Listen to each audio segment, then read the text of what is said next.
The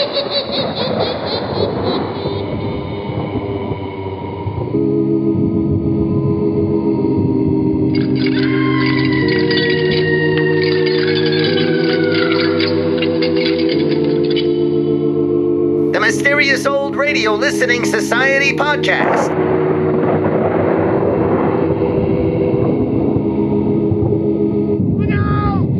Welcome to the Mysterious Old Radio Listening Society, a podcast dedicated to suspense, crime, and horror stories from the golden age of radio. I'm Eric. I'm Tim. And I'm Joshua. We love mysterious old-time radio stories, but do they stand the test of time? That's what we're here to find out. Today we present the fourth in a four-part series featuring special guest appearances by our mysterious patrons. Our guest today is Evan. Hey, guys. Evan is a generous supporter of the Mysterious Old Radio Listening Society, and as a thank you, we invited him to join us for a discussion of an episode of his choosing. So, Evan, what are we going to listen to today? The Lewis Spence Case from Richard Diamond, Private Detective. This unusual detective series premiered April 24th, 1949 on NBC Radio, moving to ABC in January of 1951, before airing its final run of episodes on CBS in the summer of 1953. Dick Powell starred as Richard Diamond, an ex-police officer turned wisecracking private eye. Powell was offered the role not long after recording the pilot for yours truly, Johnny Dollar, forcing him to choose between the two nascent series. It's not hard to see why Powell went with Diamond over Dollar. The latter represented the perfect opportunity for Powell to combine his early musical comedy experience with his newfound success playing hard-boiled tough guys. Powell began his film career in 1932 as a contract player for Warner Brothers, appearing in a number of small musical roles. The following year, he was cast opposite newcomer Ruby Keeler in the musical 42nd Street. The film was a hit, and the studio paired Powell and Keeler in 6 more musicals over the next 3 years, including Gold Diggers of 1933, Footlight Parade, and Dames. By the early 1940s, Powell felt typecast and feared he was rapidly aging out of his squeaky clean Boy Scout image. He auditioned for the part of Walter Neff in Billy Wilder's adaptation of James M. Cain's Double Indemnity, but lost out to another good guy actor hungry to play against type, Fred McMurray. Powell's big break came in 1944 when he landed the lead in Edward Dmytryk's adaptation of the Raymond Chandler classic Farewell, My Lovely, making Powell the first actor to portray Philip Marlowe on the silver screen. His reputation for musical comedy continued to haunt him, though. RKO insisted the name of the film be changed to Murder, My Sweet, fearing Powell's name on a film entitled Farewell, My Lovely would make moviegoers think it was a light-hearted musical instead of a hard-boiled thriller. Although far from a runaway hit, Murder, My Sweet successfully changed the course of Powell's career. Critics applauded his tough but vulnerable performance, and Raymond Chandler himself considered Powell a better Philip Marlowe than Humphrey Bogart. Over the next few years, Powell starred in a number of classic noirs, including Cornered, Pitfall, and Cry Danger. Richard Diamond, Private Detective, married the glib, hard-boiled banter of these later roles with the light comedy of Powell's early career. The epilogue to each story epitomized the program's dueling tones. No matter how deadly the case, Diamond celebrated each victory by sitting down at the piano and crooning a song. The end result is either charming or ridiculous, depending on your point of view. The Louis Spence Case was written by Blake Edwards, primarily known today as a film director. His credits include Breakfast at Tiffany's, Days of Wine and Roses, and of course, the Pink Panther series starring Peter Sellers. Edward and Powell collaborated again in 1957 on a television version of Richard Diamond, Private Detective. Edwards supplied the scripts while Powell produced. The role of Richard Diamond was played by future fugitive star David Janssen. Now let's listen to The Lewis Spence Case, also known as The Mad Bomber, from Richard Diamond, Private Detective, originally broadcast March 5th, 1950. It's late at night and a chill has set in. You're alone, and the only light you see is coming from an antique radio. Listen to the sounds coming from the speaker. Listen to the music, and listen to the voices.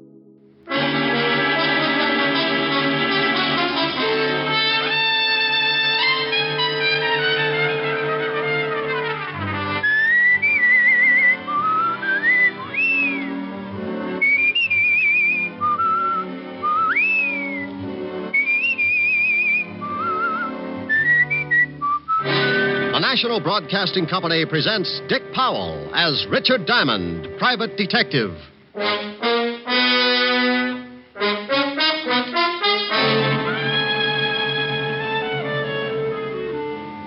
Mr. Diamond, the reason you're here is because I want someone to talk to the mayor. I don't know whether it was explained to you or not, but unless His Honor has done away with himself by noon, a lot of people are going to get hurt. Including yourself. Oh, that doesn't really matter. You see, in making my escape, a guard attempted to stop me. I had to kill him. Here's another exciting half hour with Richard Diamond, Private Detective, starring Dick Powell.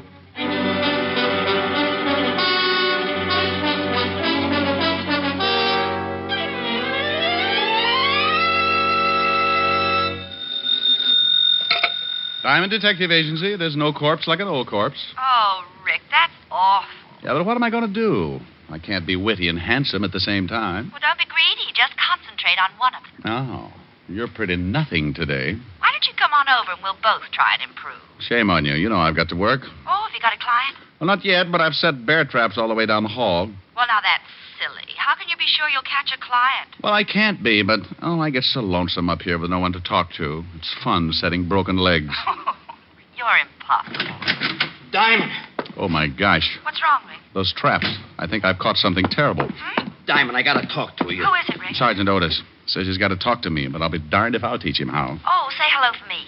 Helen says hello, Otis. Tell her hello, then get off the phone. This is serious. Hey, what's with you? Somebody steal your catnip? Can't just stop being funny, Shamus. I mean it. This is serious. Helen, I'll call you back. Why, something wrong? Well, Otis looks worried, and he's making sense for the first time in 11 years. Oh, well, call me later and tell me about it. Bye. Bye.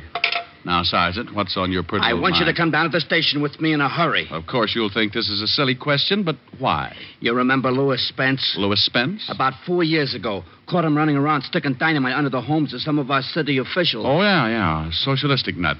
Put him away, didn't they? Yeah, crazy as they come. Well, he's out. What do you mean he's out? If they cured his head, he'd still face a lot of years up the river. Oh, he ain't cured. Not a bit he ain't cured. You mean he busted out? Yesterday. Now, do me a favor and come on down to the station. Oh, wait a minute, and take it easy. What's going down to the station got to do with Louis Spence? He's down there with the lieutenant. Well, great. Put them both in fancy jackets and send them home. We can't. He walked in 20 minutes ago and asked to see the lieutenant. I didn't recognize him, so I let him in. Now we can't get him out. Well, why the devil can't you? He won't let us in, and he won't let the lieutenant out. He's sitting there holding a big bomb, and it's ready to go off.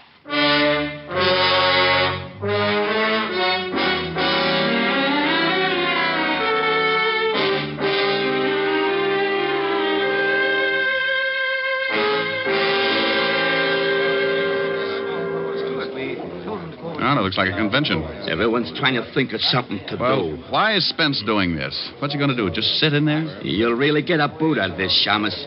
If the mayor don't jump off the top of the city hall by noon, Spence blows up the whole 5th precinct. What? That's right. Hey, Otis, get Diamond in there. It's 11 o'clock. Hello, Charlie. Hello, Rick. What do you mean, get me in there? Didn't you tell him, Otis? No, I ain't had time. Well, come on. Why me? What do you want me in there for? Spence wants someone Levinson can give direction to. He says no cop. Levinson buzzed out and told us to get hold of you. Okay. Wait a minute. Talk to the lieutenant on the intercom.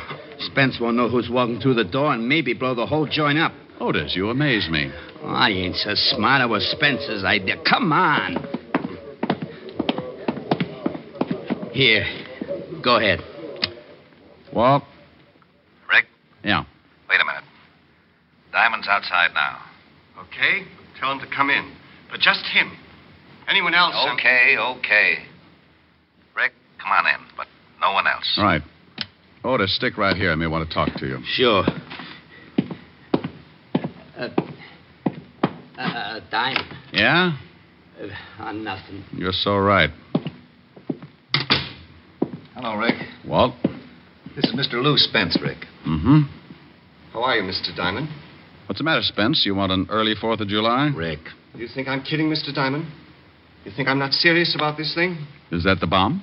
Right here in my lap. He's got it rigged so it goes off the minute he relaxes his hand.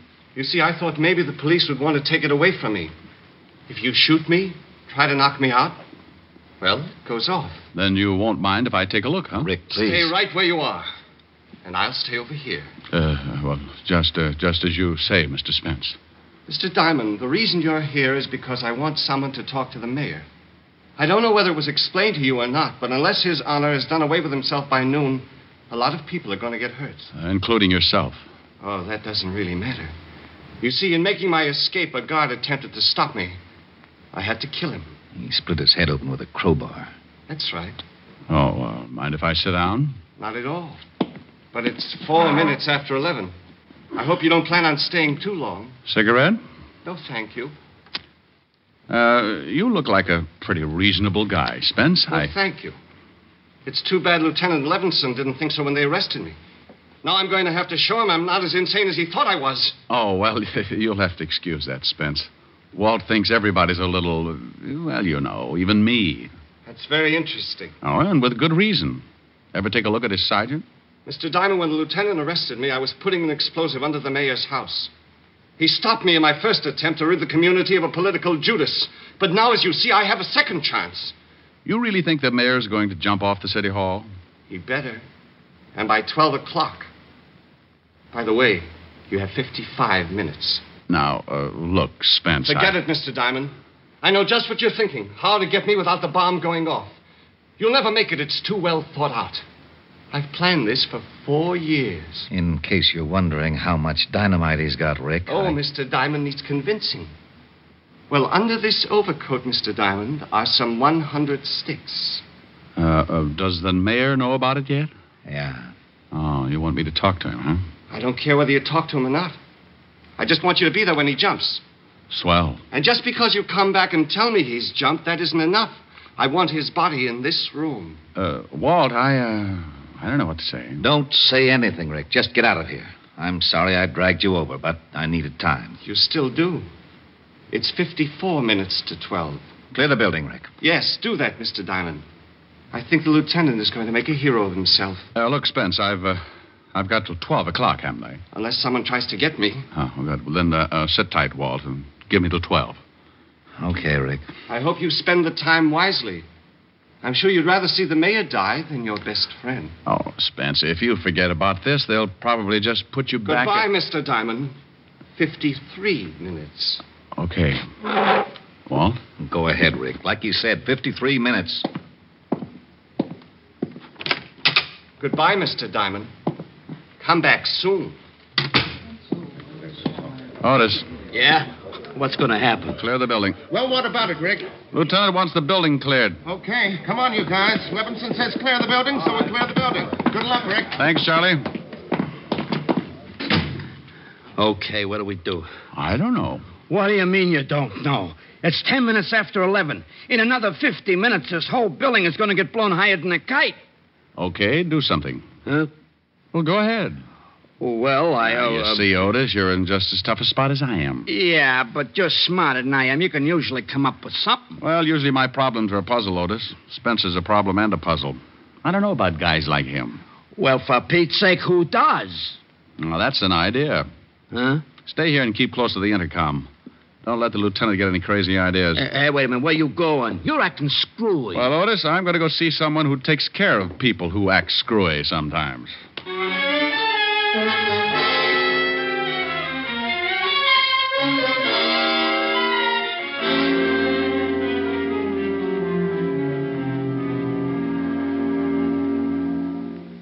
Well, that's the story, George. You're a psychiatrist. What do I do now? Well, we solved your problem with that little blonde dancer in Flatbush. Maybe we can do something about this. Of course, she didn't have 100 sticks of dynamite. Oh, she didn't, huh? What do you think I talked about for 6 weeks on that couch over there? Look, George, this isn't anything like that. This is a real mess. Now, Rick, take it easy. It's only a mess because you're used to working with something that has a pattern. Maybe not at first, but you know there's one there and you set out and find it. But with Spence, you feel there's no pattern. Oh, there's a pattern, George. Just wait for 38 minutes, then duck.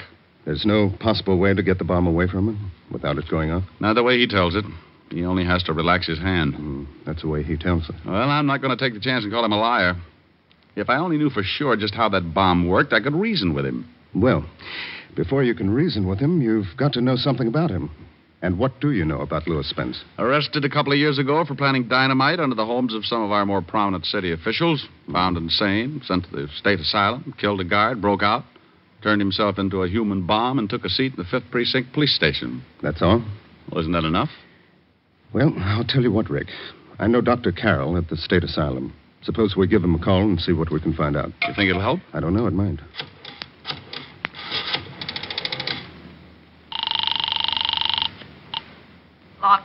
Operator, this is an emergency. This is Dr. George Thacker, and I want to speak to Dr. Robert Carroll at the State Asylum immediately. What was the name again? Dr. Robert Carroll. One moment, please. It'll be a minute, Rick. What time is it? 25 after. You got another phone here, George? Yes, I've got several lines in the other office. Good, I'll make a call. Let me know when you get Dr. Carroll on the line. Operator, would you please hurry? I hate the use of the expression, but this is a matter of life and death.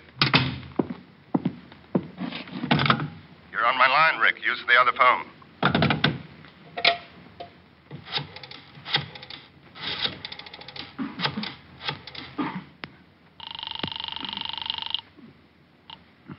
Yeah? Otis? Yeah. Where the devil are you? It's almost 11:30. You talked to the lieutenant since I left? Yeah, once. He wanted me to get out of the building. Now, you just stay put until I get there. I don't want Walt to try anything stupid. Yeah, well, I want to know what you're doing. I'm trying to get an idea, Otis. Just one little idea. Trying to get an idea. I suppose you've been spending the last 20 minutes sitting in Central Park waiting for one to come to you. Rick, come in here and pick up the other phone. I've got Dr. Carroll on the line. Bye, Otis. I've explained the situation to him. I won't interrupt unless I think it's necessary. Fine. Hello, Dr. Carroll? Mr. Diamond? That's right. Now, Doctor, I really don't know what good this is going to do, but tell me everything you know about Louis Spence and as fast as possible. Well, first of all, he's an aggressive paranoic with homicidal tendencies. Mm-hmm. He feels persecuted by society, or rather by those who help to govern society. Why does he feel this way? He believes in a great many things, all of which he thinks himself capable of achieving. Paranoics are frustrated to a point where they perhaps imagine themselves as capable artists or great scholars, such as in the case of Louis Spence, society being his Judascope. Pardon me for interrupting, Bob, but don't you think Spence is capable of doing this sort of thing? Oh, absolutely, George. You see, he's doing this whole thing purely because he enjoys the agony of it, but he's nonetheless ashamed. But what about the mayor jumping off the city hall, Doctor?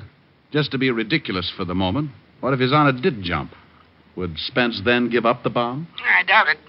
If the mayor jumped, it would give Spence a certain amount of satisfaction.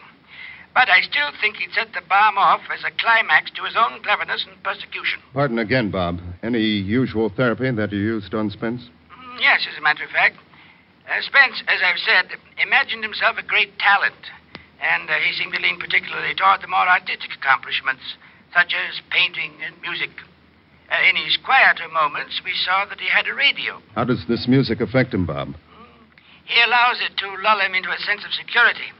Sometimes even believes he's written it.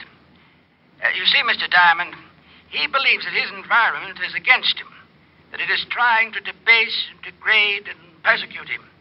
He fights off any acts of moral turpitude by becoming the thing he imagined. Oh, I hate to break it up, boys, but it's 25 minutes to 12. I've got to leave. Thank you, Doctor. I hope I've been some help. Well, you've given me an idea anyway. Goodbye.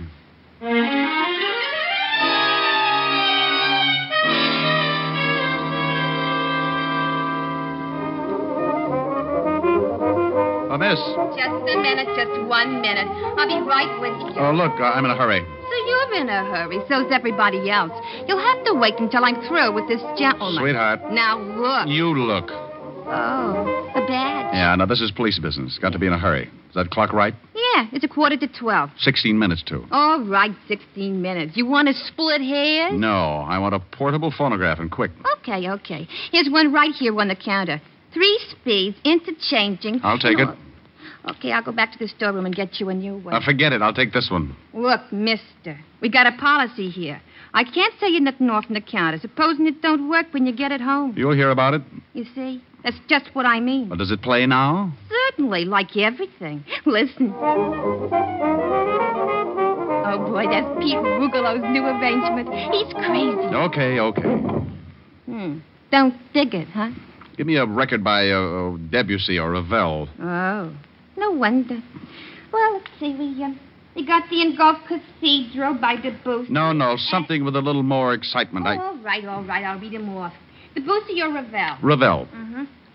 La Waltz, I guess. And we got Bolero. I'll take it.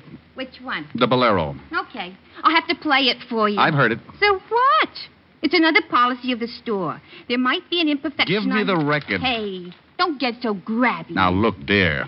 You want me to have you locked up for obstructing justice? Huh? Well, unless you give me that record and this machine, this one right here, I'm going to snap the cuffs on you and haul you down to headquarters. Oh. You want me to do that? Well, you can't. All right. What's your name? Take the machine and the record. Thanks. And charge it to Lieutenant Walter Levinson, 5th Precinct, Homicide Division. If it works, you get paid. If it doesn't, don't even bother sending over a repairman.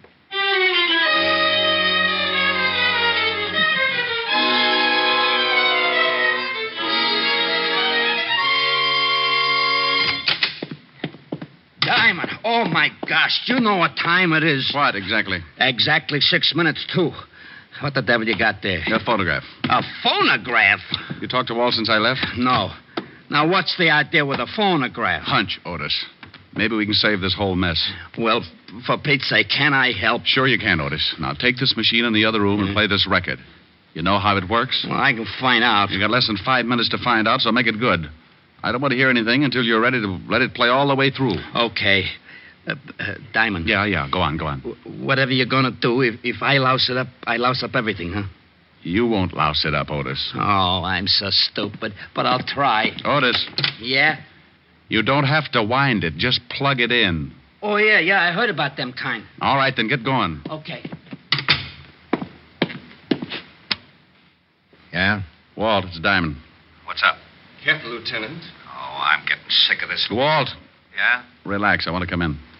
How about it, Spence? By all means. Have Mr. Diamond come in. All right, Rick.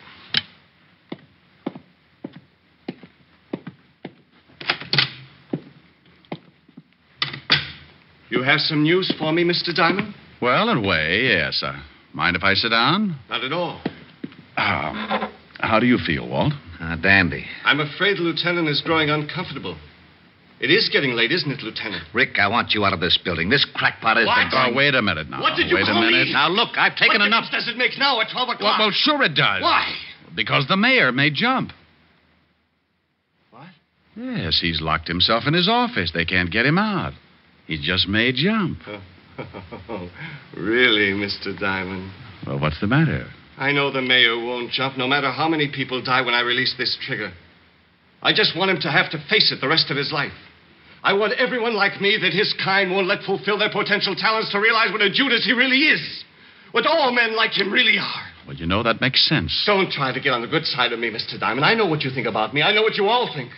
It doesn't make good sense to you or anyone else. How could it? You don't understand those of us who have a truly great talent. Well, I'll buy that. I don't understand it. Of course not. Well, maybe he doesn't, Spence, but how do you know? Maybe I do. Stop playing, Mr. Diamond. Look at the time. 5 minutes. 5 minutes and I become a martyr. We'll all get blown to kingdom come. Rick, get out of here. All right, Spence, I'm going to prove you're wrong. Rick, for the love of... Shut up, Walt. All right, go ahead, Mr. Diamond. What are you going to prove? I'm going to prove that I know more about you than you think. Of course you know a lot about me. Criminals have records. Oh, I don't mean that. I mean more about yourself. What you think, your talents. What do I think, Mr. Diamond? You fool.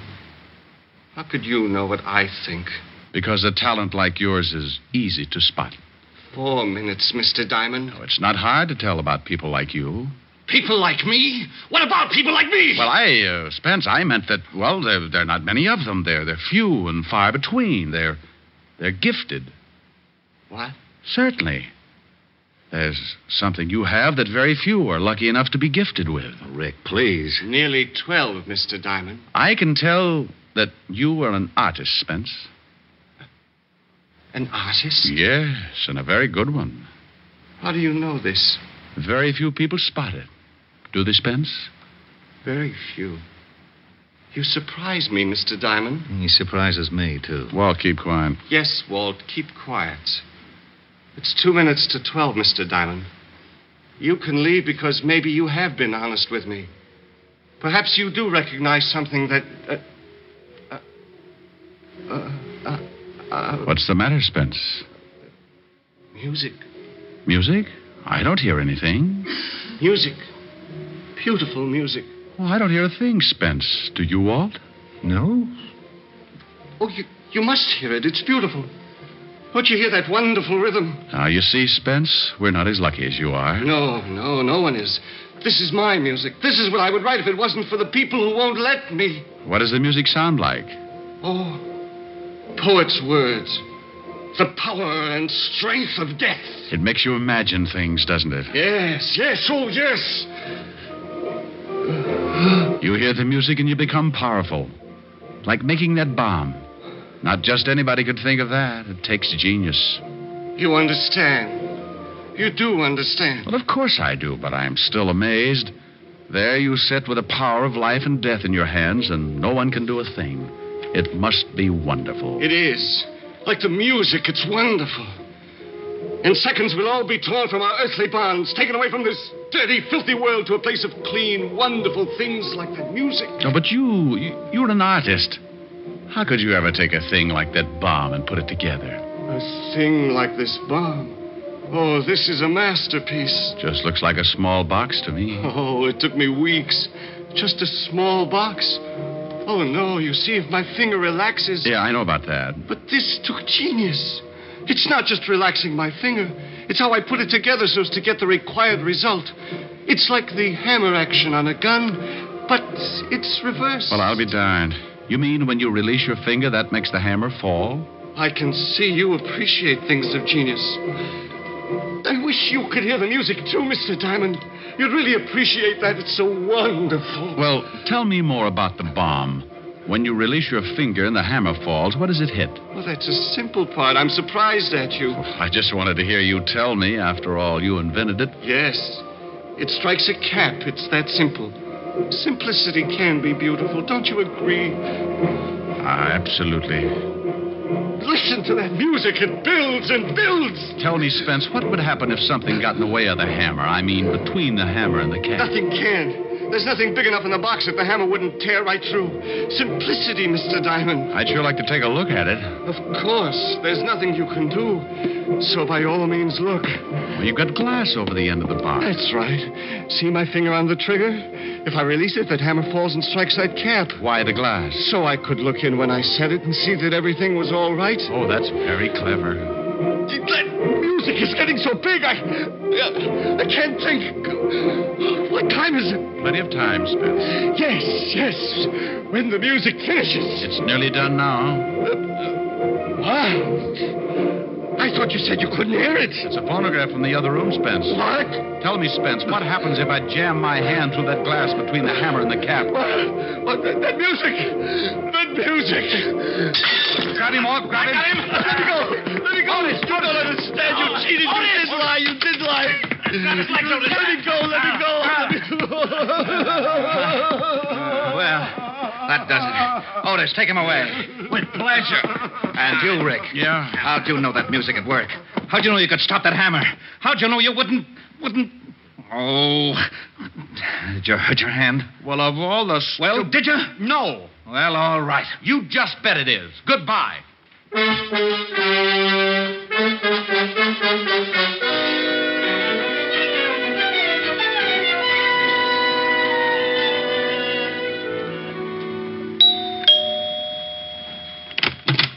Hi. Rick, what are you doing here? Well, now, that's nice.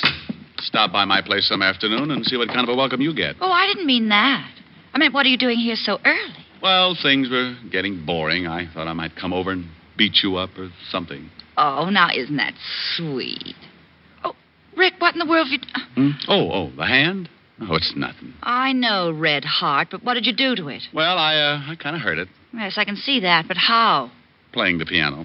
Oh, how could you hurt your hand playing the piano? Well, you know how I live my songs. Mm-hmm. Well, truthfully, I was singing The Brother of the Wild Goose, and I got to that part about a wandering foot or a heart at rest, and while I was trying to make up my mind, my heart was resting, but my foot wandered up on the keyboard and stepped on my hand. And stepped on your hand. That's exactly what happened, yeah. Well, I think you've got that bandage on just so you won't have to sing anything. Honey, have you ever seen me not want to sing? Well, sometimes it's a struggle. I don't even know whether I can play or not. Well, why don't you find out? After lunch. Before lunch. Before lunch. Well, maybe I don't need that finger. Go on. Love is a flower that blooms so tender, each kiss a dewdrop of sweet surrender. Love is a moment of life enchanting. Let's take that moment that tonight is granting. There's no tomorrow when love is new. Now is forever when love is true. So kiss me and hold me tight. There's no tomorrow. There's just tonight. You like that? Oh, so pretty. Thank you. Oh, that reminds me. We're having spaghetti for lunch. Oh, good.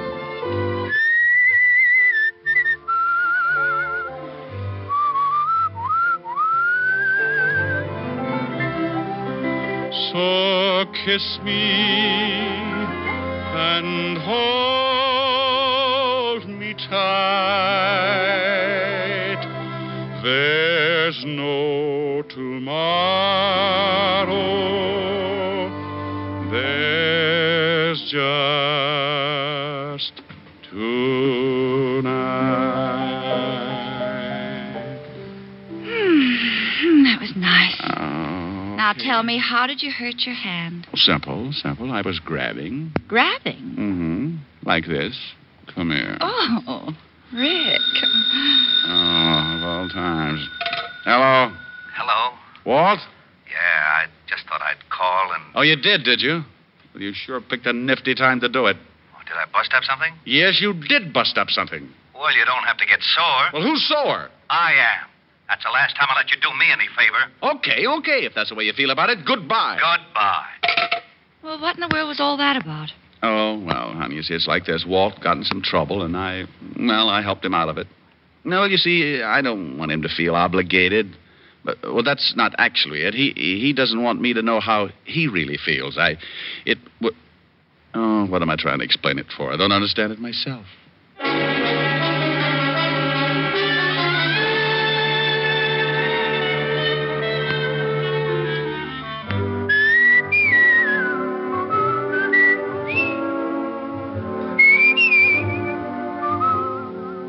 You have just heard Richard Diamond, Private Detective, starring Dick Powell. Ed Begley played Lieutenant Walt Levinson. Also in the cast were Wilms Herbert, Francis Robinson, Stanley Waxman, Cynthia Corley, and Paul DeBob. Music was under the direction of Frank Worth. Today's show was written by Blake Edwards and directed by Russell Hughes. Dick Powell currently may be seen in the motion picture version of the best-selling novel, Mrs. Mike. This is Eddie King inviting you to be with us next Sunday at this same time, when we will again bring you Dick Powell as Richard Diamond, Private Detective.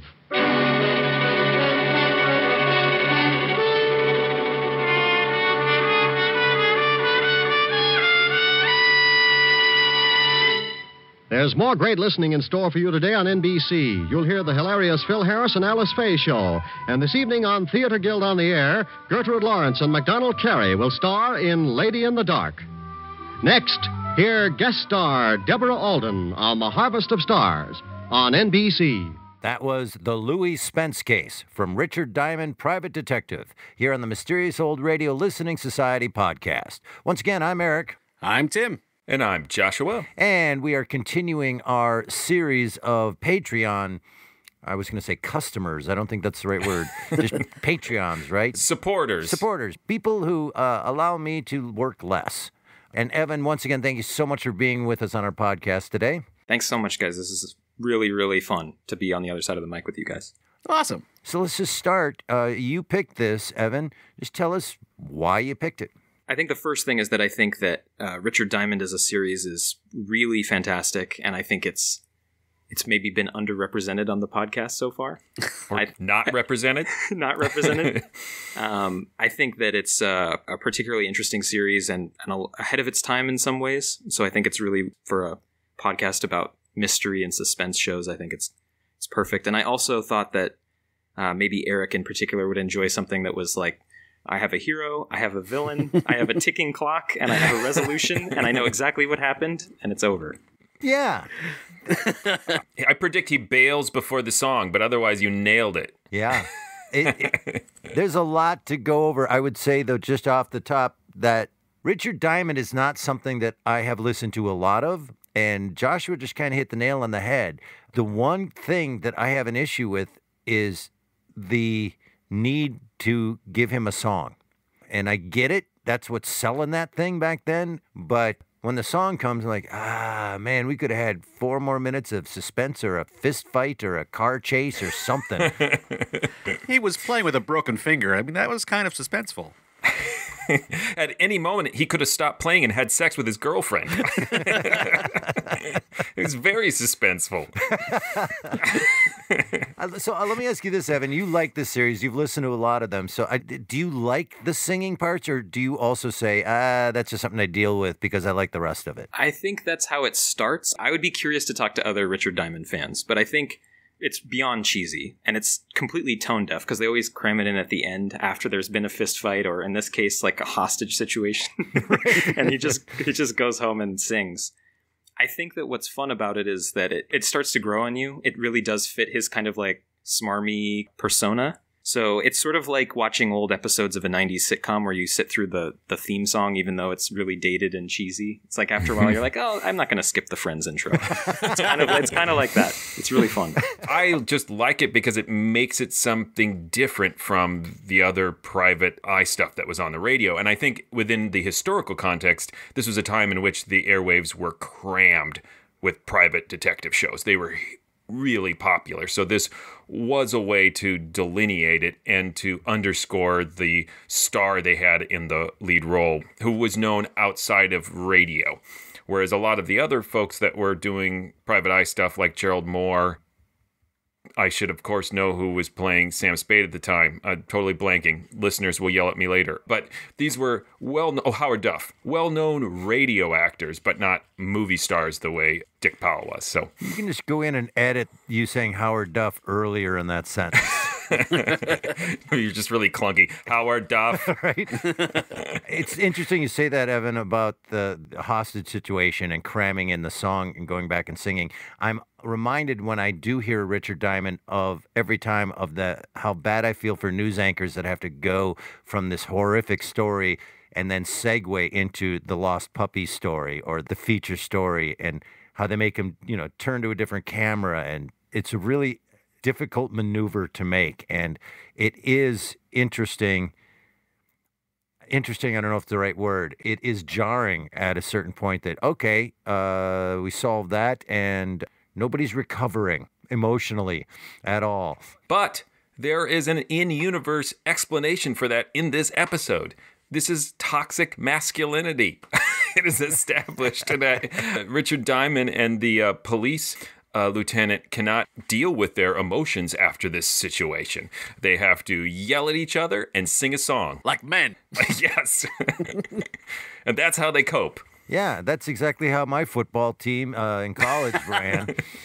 After every loss, we sang. One of the reasons why I wanted to bring it was because especially this particular episode is so bizarre. I thought it would elicit a fun discussion just because it's like, it's got your lighthearted Dick Powell stuff. It's got like a surprisingly intense hostage situation that involves like a potential bombing of a government building. And then it's got the singing, but then it's got like a weird commentary about like toxic masculinity and like the way men express emotions and feelings. And it's like, it's a pretty unusual detective. It's not really a detective story too. It's a hostage negotiation story. Yeah. Yeah. And the psychologist actually comments on that in the story. He tells Diamond that you're having a hard time because this isn't your usual puzzle. I was wondering to what degree this is a real aberration. This is the first episode of Richard Diamond I've listened to, although people have told me a lot that I needed to listen to it. But then listening to it, it seemed like this is not hard-boiled in the way at all that it's been described or its reputation stands. Like, this is a guy who just is talking to his therapist. Like, I went to this therapist and I'm talking to him. He didn't really have a fist fight with anybody. He just played some music. It's a pretty unusual. I mean, it's not a typical Richard Diamond episode because I've listened to most of them. What's nice about Richard Diamond is that it's survived. Most of the episodes are pretty decent quality. You can listen to, I think, almost every single one, if not all of the ones that were broadcast.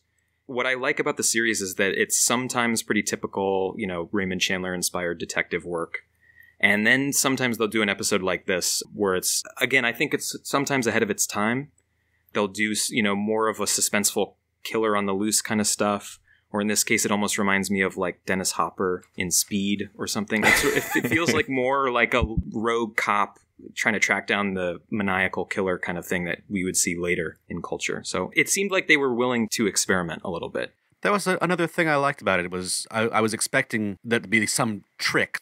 In trying to outwit this bomber, there'd be some way to get around him, to overpower him, to something. But the therapist said, no, even if you somehow get the mayor to jump off a building, it's not going to stop him. You actually do have to play into his psychology in a way that is completely different than any sort of suspense or detective story. You just have to play the mind game with him. And I think it was interesting because that took away a lot of options for Diamond when he got that information. So it ratchets up the tension, but it also gets rid of a lot of ideas that I was having. Like, you get someone to play the corpse of the mayor because in a really ghoulish demand, the bomber says, I want to see the body in here. You need to bring me the mayor's dead body. You should have been there, Joshua. That's a really good idea. But the shrink's analysis that he's going to blow the building up no matter what negates all that troubleshooting and keeps things in a realm of, I'm not going to say naturalism because it's highly stylized and has a lot of that late 40s, early 50s psychobabble stuff that I tried to track some of these diagnoses. I'm like, this makes zero sense. But it is a more direct plot where he has to talk this guy down somehow. It seems to me, for me, in the last, especially 3, 4, 5 years, that I am finding a hard time being okay with the fiction of that situation because it's not like, this is just a hero story where the hero saves the day. It's, oh my God, this is horrific. He's got a bomb. And it's too real. It's like fiction has become too real. And so I struggle all of a sudden with these fictionalized scenarios like hostage, bomb, make the political person kill themselves, all of those things. My question to you guys is, am I getting old? See, I almost wonder if it's the opposite, that it was that same way then, and then there's in the intervening years, it seemed less and less real, and so its impact is lessened until now. That was what I was wondering, is if at the time was this actually quite dark and edgy, before the ensuing decades, 60s, 70s, 80s, 90s of, where they started exploring darker villains who had larger scale political motivations, and that became more common. Did people become desensitized to this because it started showing up in fiction as people started trying to push the envelope? Was this actually a really disturbing idea back then because it wasn't as common to hear in fiction? I do wonder that. This was an era in radio that they were beginning to adopt more naturalistic real-life scenarios, things that Dragnet popularized. And I think Dragnet isn't just the dialogue and the way the story was presented, but they wanted this idea of stories ripped from the headlines. And there is, I think it's like the 7th or 8th episode of Dragnet is essentially this plot. It's a mad bomber at City Hall that Joe Friday has to talk down. Even the bomb setup is really similar. So I don't know which one came first. I think the Dragnet, but I would tend to think it's this embrace of the hard-boiled aesthetic that is both on one level with dialogue heightened and not naturalistic at all, but in the actual crimes and the villainy, it is more real world, as opposed to some of the more far-fetched suspense stories that are usually convoluted murder plots. And this is just pretty much a straightforward, like Tim said, hostage negotiation. I'm just finding myself more and more with a realistic scenario. Like, I can watch Thanos and just be like, this was super fun, and not be worried about anything. But when I see more and more, when I see or watch or listen to things that are real, that could really happen, my comfortability level is getting really thin. Like, it's just reminding me of things. I guess I didn't know I could be triggered. I know that word, right? But I find myself... Now you've triggered me, right, by using the word trigger. But I'm finding myself thinking about all of these real-life things. Here in Minnesota, we just had a bombing 2 days ago in a town not far from Minneapolis. So the question I'm having is, am I the only one that's starting to struggle with those and I need really like fantasy scenarios? Or does the real life ones not bother you anymore? And I think Evan's right. I may have been desensitized to them over the years, but now they're having an impact. No, I feel it too. Again, this reminds me less of an early 50s plot and more of something from the 80s or 90s. It does feel like a Lethal Weapon or a Die Hard. And, you know, you go back and watch those movies and they sort of are very cavalier about terrorism. Right. Right. Yeah, the narrative trick of a bomb, especially a time bomb, is like, that's really useful narrative-wise. Except for it's a bomb, and that's horrible. This reminded me of 24, which is, you know, not super recent, I guess within the last 20 years. I mean, even down to a terrorist demanding to see the body of someone who he's demanded to be killed. I think that's something straight out of 24. And although they don't do this in real time, Edwards is very careful to keep track of the passage of time throughout this, which is another thing that reminded me of 24. He finds all sorts of clever ways to make sure you know what time it is and how close we are to the deadline. So a little sidebar on the how they keep track of the time. The comment of, we're 20 minutes into our hour, have you just been sitting in Central Park thinking of stuff? I laughed because pretty close. That's I was having an issue with the time frame thing, going to the record store, going to the doctor's office, and giving the time, because I was like, are they all in the same building? Because you are moving fast. And it's interesting because you could have not painted yourself into such a crazy corner. Give them 3 hours. If there's any radio show that I'm going to believe that there is the police station next door to the psychologist, next door to the record store, it's Richard Diamond. That is a prime neighborhood. Yeah. It's a nice apartment. You got your therapist right here. You got a record store right here. It was before they brought in all the franchises and New York lost its soul. Right. There were two spots where there were weird details that were highlighted. One of them was when he's making a phone call, he says, no, you're on the same line as me. Use a different line. Like, why was that a thing? And then the other was when they're like, you plug the strike player in, you don't wind it. Yeah. The first one was just because they wanted to set up a three-way call, because the next scene has all three of them on the same call, because the psychologist whose office Diamond is in says, okay, now you can go pick up that line because I've got the other psychologist online and we can all have a magical three-way conversation. Stop saying three-way. Or magical three-way. Or conversation. Well, I enjoy Richard Diamond in my own way. It's a magical three-way. Okay? I wrote down that little comment about you're on my line, Rick, or whatever, and I just wrote down fun dragnet, because I think that's why I like Richard Diamond, is because they kind of have those sort of like realistic details, those little asides and comments and little things, world building things that make you feel like it's a little bit more real, but it's also more fun. Like, you've got Dick Powell and you've got more jokes and you've got singing at the end. So that was just something I wrote down. I wrote down fun dragnet, but it was that moment specifically, that little aside, that made me write it down. There was an episode of Dragnet where Joe Friday just sat down and played the piano for a little bit at the end. That'd be awesome. Yeah, he just grunted instead of singing. Please help me with this one, too. I can't follow what he did at the end to not set the bomb off. Will someone I can't either. Okay, good. What happened? He broke some glass and he cut his finger off and put it on the trigger? Oh, I think it was all set up to have some Foley for his action at the end. Because what he has is a glass box the bomber has made just so he can see his own handiwork. It points to his ego, so I think that's a nice bit of writing. And behind the glass box is the trigger and the cap, and his hand is pulling the trigger. And so the whole function of the glass box, I think, from a radio production standpoint, is when Diamond grabs for it, we get to hear Diamond punch through the glass to get his hand between the hammer and the cap that sets off the explosion. Otherwise, it would just be some heavy breathing and a grunt, which isn't as exciting as the glass breaking. And then it also gives us the cut finger gag at the end. That's what I wasn't following. He punches through, and before the hammer can hit the cap, his hand gets in the way. That's what happens. Yeah, because I was envisioning the trigger and the cap being outside the box, like in a little handy-held sort of thing. I listened to it a couple times, and I think once it made sense for me is when I realized that the hammer is probably like a real hammer, that the box is big enough for it to be like a heavy hammer that's going to swing down and hit a cap so you can stick your hand in and prevent it. That because they were talking about it like it was a gun hammer, but I think it's like a hardware store hammer that swings down and hits it down.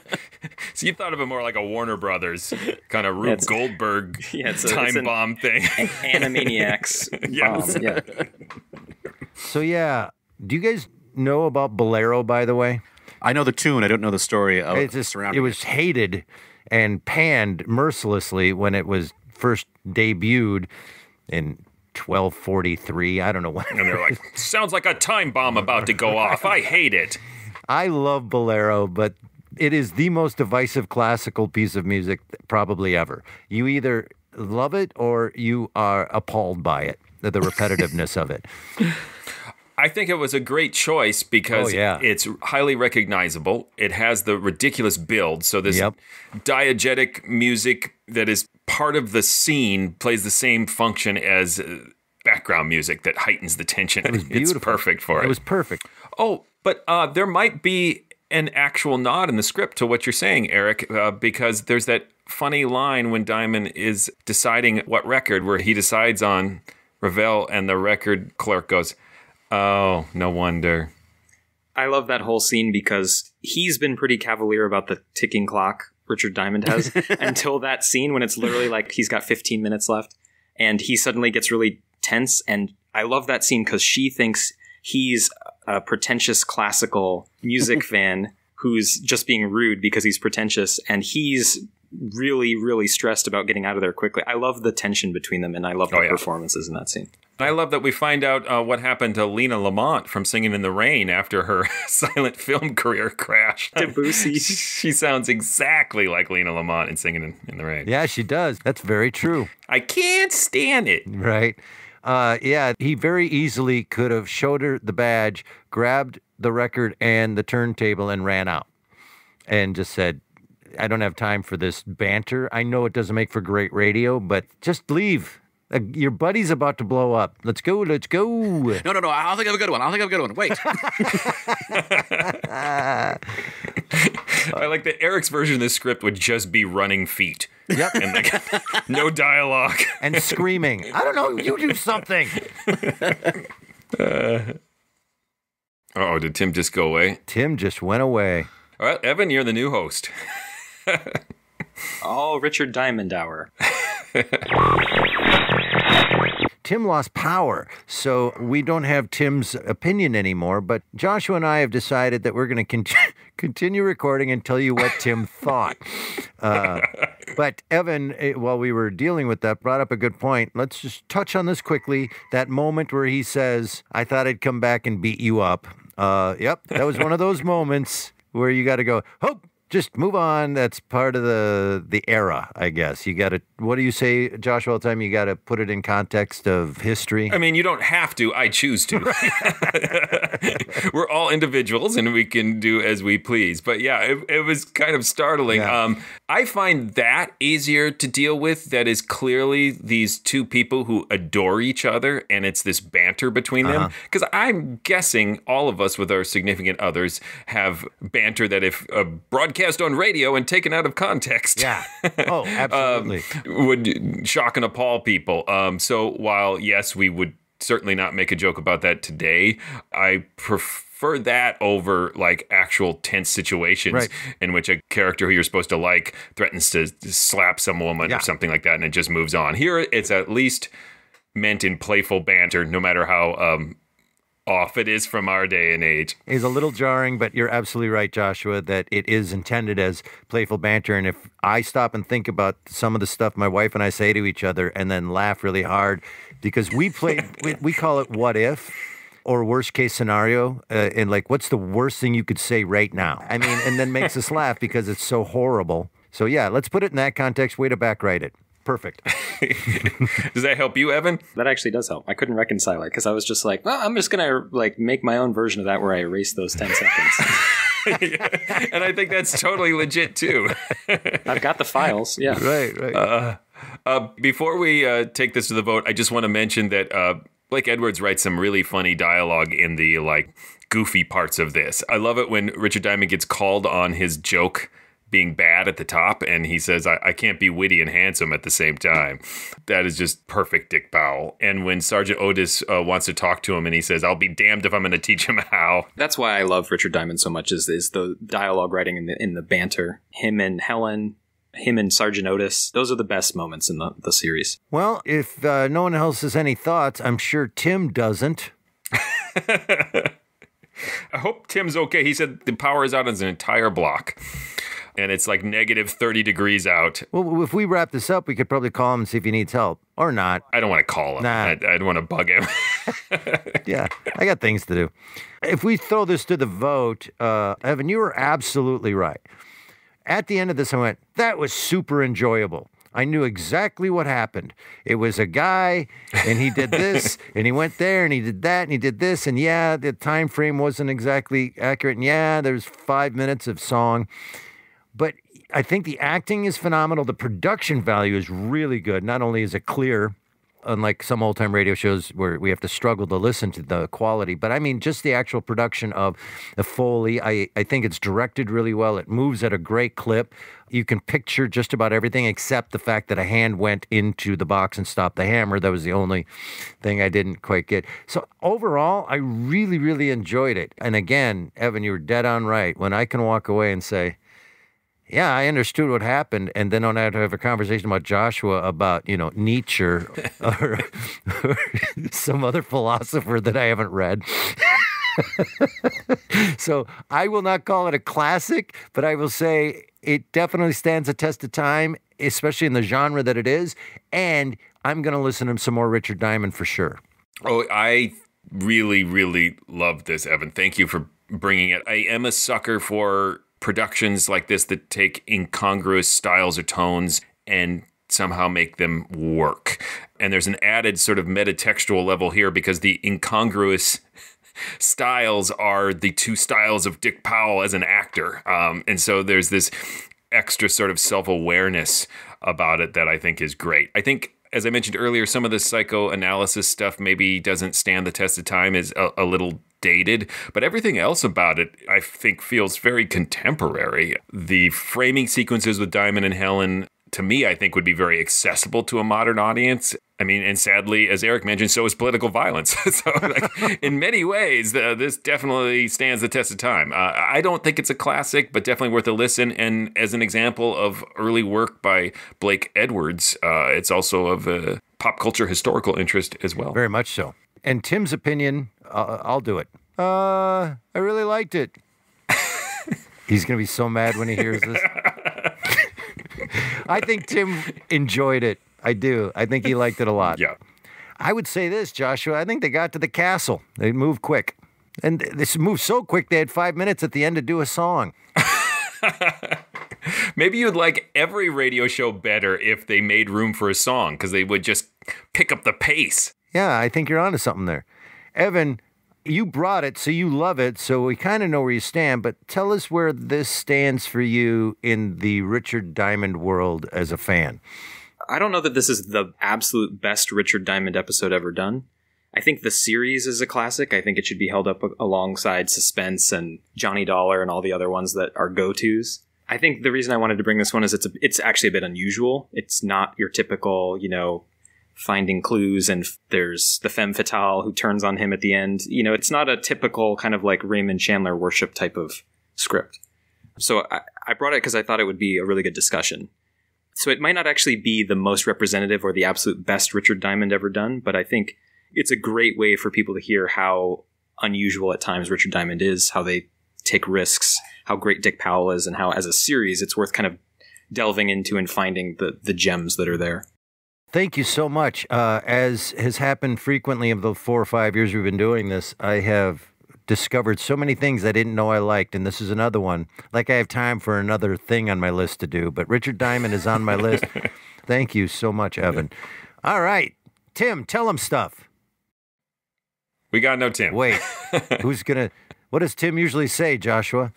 He's like, go to Ghoulish Delights. We have all sorts of stuff there. You can contact us. You can do stuff. I usually halfway through lose the thread. Only it's cute. Tim's not going to enjoy this episode at all. Tim says stuff about going to ghoulishdelights.com and all of our social media presence, and I don't know what any of those are, but I'm pretty sure it's just TikTok, right? We're just on TikTok? Yeah, just on TikTok, pretty much 24/7. Right. Tim is just dancing his little middle-aged man heart out on TikTok. So look for him there. You can also go to patreon.com/themorals and be like Evan. You can support this podcast. We really do appreciate it. And you might even end up on the podcast. So yeah, go there. There's a lot of great stuff. Isn't there, Evan? I'm going to put you on the spot. I legitimately wear my t-shirt regularly. Yes. Thank you. Yes, we will clothe you, listeners. Just support this podcast. We don't supply pants. Those bring your own pants. Right. BYOP. But other than that, we got you covered. Yeah. You can also go to iTunes and write a review. We've got a lot of reviews. Some of the negative ones, finally, after 4 years, are starting to seep in, which is a good sign. It means more people are listening. So definitely go in there, fight some of the cranky people. Some. There were like 2 or 3. We're just super sensitive. Go to iTunes and write a 5-star review for us. We really do appreciate it. Thank you so much for keeping that away from me. I'm so glad to not know that those exist. I don't want to know what they said. I'm sure it's all about me. He's terrible. Get rid of that guy. Also, if you'd like to see us perform old-time radio drama, we do original work, plus we do recreations and adaptations of classic radio shows live on stage. However, during this being 2021 and pandemic-y stuff going on, for those of you that are on the internet in the future, we are not currently on stage with our partner Park Square Theater in St. Paul, Minnesota, but we do still do monthly shows where we do them online. And we are going to be doing original work, as I said, and adaptations of classics. Just go to parksquaretheater.org to see our stage theater radio drama stuff. parksquaretheater.org, or you can go to mysteriousouldradiolisningsociety.com for any and all of this information and links to everything. Evan, thank you again so much for being here and not writing terrible things on our reviews. Thanks. I really enjoyed it, guys. Thank you so much. I've been a fan for a long time, so this was really special. Oh, it was great to have you. Very much. All right, Joshua, what are we doing next? Next is another one of my picks. It is He Who Follows Me from Hall of Fantasy. Until then... Look out! Guys, power's back on. Oh, man. Sorry. Okay, to pick up where I was left off. Guys? I don't know if I call it a classic, but it was really good, and I enjoyed it, and I want to listen to some more Richard Diamond. I bet, okay, guys. I'll talk to you later.